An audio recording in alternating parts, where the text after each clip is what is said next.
আজ বিশ্ব বরেণ্য নেতা নেতাজি সুভাষচন্দ্র বসুর ১২২তম জন্মজয়ন্তী।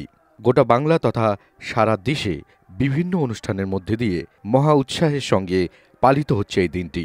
এদিন ইচ্ছেডানা ওয়েলফেয়ার সোসাইটির উদ্যোগে একটি বর্ণাঢ্য শোভাযাত্রার আয়োজন করা হয়। তাই বন্ধুগণ, আজ আমাদের শপথের দিন।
সেই সঙ্গে ইচ্ছেডানা সদস্যরা একটি পথনাটিকা এবং নৃত্য পরিবেশন করেন।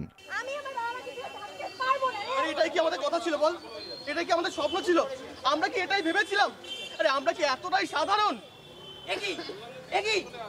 কি করছিস নাকি তোরা? কি রে তোরা এখনো অ্যাডাল্ট হলি না? কি করছিস? इस 21वीं सदी में भी तुम लोग जात पात की बात कर रहे हो? কেন আমরা উচ্চারণ করিনি? এই মৃত্যুর উপত্যকা আমার দেশ না, ওই জ্বলন্ত কাশ্মীর আমার দেশ না, দাঙ্গা হানানি গুজরাট আমার দেশ হতে পারে না, 1 লক্ষ পেহলু হত্যা কোনো সভ্য দেশে ঘটতে পারে না। ঠিক বল, আমরা কি এই দেশে স্বপ্ন দেখেছিলাম? আমরা তো ভেবেছিলাম যে এখানে থাকবে না কোনো হানাহানি, কোনো থাকবে না জাতির ভেদ, থাকবে না কোনো ধর্মের ভেদ, থাকবে না দাঙ্গা হানাহানি ভাবে মৃত্যু। নেতাজি যে স্বপ্ন দেখেছিলেন, নেতাজি যে কথা বলেছিলেন, চলো আমরা তার পথেই চলব। কবির ভাষায় বলি, জাতির নামে বজ্জাতি সব চাপ জ্বালিয়ে খেলছো তুমি। জাতির নামে বজ্জাতি সব চাপ জ্বালিয়ে খেলছো তুমি। জাতির নামে বজ্জাতি সব চাপ জ্বালিয়ে খেলছো তুমি।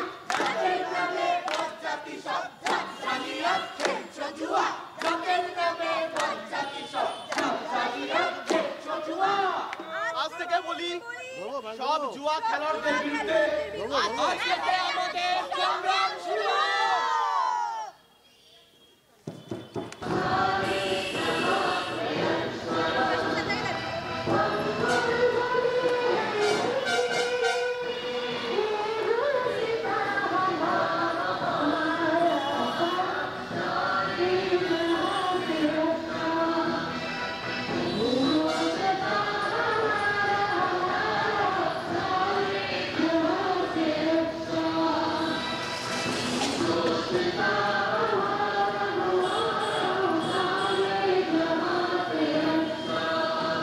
এবং একই সাথে দুস্থদের কম্বল এবং বস্ত্র বিতরণ করা হয়।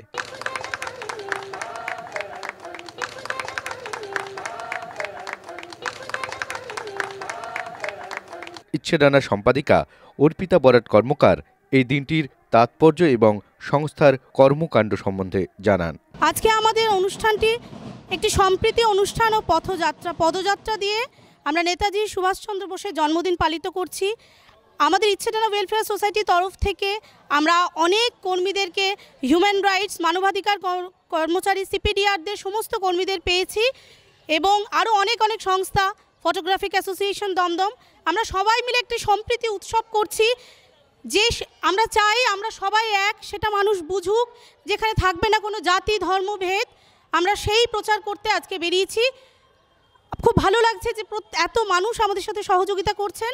আসলে নেতাজি ছিলেন তো একটি অন্য ধরনের মানুষ, তার কাছে তো জাতি ধর্ম ভেদ এগুলো তো কিছুই ছিল না, কিন্তু আজকের পরিবেশে তো ভীষণভাবে এটা প্রচারিত হচ্ছে, মানুষে মানুষে বিভেদ যেন ভীষণ বেড়ে যাচ্ছে। তাই নেতাজির বাণী সব মানুষ সমান, সেটাকেই আমরা আরও মূলত প্রচার করছি। এই পরিস্থিতি থেকে আমাদের বেরোতে হবে, চলুন আমরা এগিয়ে যাই। Humanity is our only religion, এটা সবাই আমরা মাথায় রেখে ওগেই কোথাও কোনো তাহলে দাঙ্গা হবে না, হানাহানি হবে না। এই সমস্ত অনুষ্ঠানটিতে সহযোগিতা করেন সিপিডিআর এবং দমদম ফটোগ্রাফার্স অ্যাসোসিয়েশনের সদস্যরা। দমদম ফটোগ্রাফার্স অ্যাসোসিয়েশনের আহ্বায়ক এবং হিউম্যান রাইটসের ভাইস প্রেসিডেন্ট বিচিত্রনন্দ বারিক জানান, উনি বলেছিলেন যারা অন্যায় করে যা দোষী না, অন্যায় যারা মেনে নেয় তারা হচ্ছে বড় দোষী। অন্যায়ের প্রতিবাদ করেছিলেন। আপনারা দেখুন, যদি কেউ অন্যায় করে প্রতিবাদ করবেন, আপনারা না পারলে আমাদের মানবাধিকার কমিশন আছে, খবর দিন, নাহলে আমাদের মিডিয়াকে খবর দিন, কিন্তু অন্যায়কে কোনোদিন মাথা পেতে নেবেন না। যেই নিয়ে নেতাজি লড়েছিলেন সারা ভারতবর্ষ হিমাচলব্যাপী ইংরেজের সঙ্গে।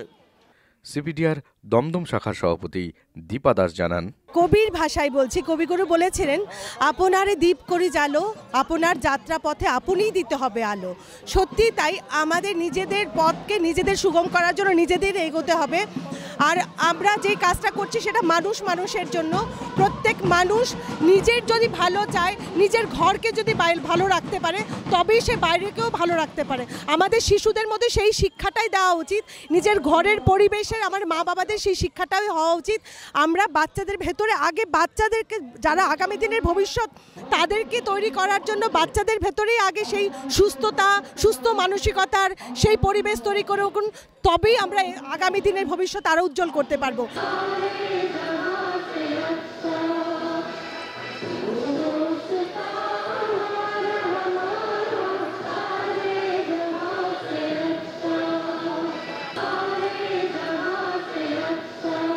ক্যামেরায় মানসী মল্লিকের সঙ্গে রাধেশ্যাম সরকার, নিউজ বাংলা।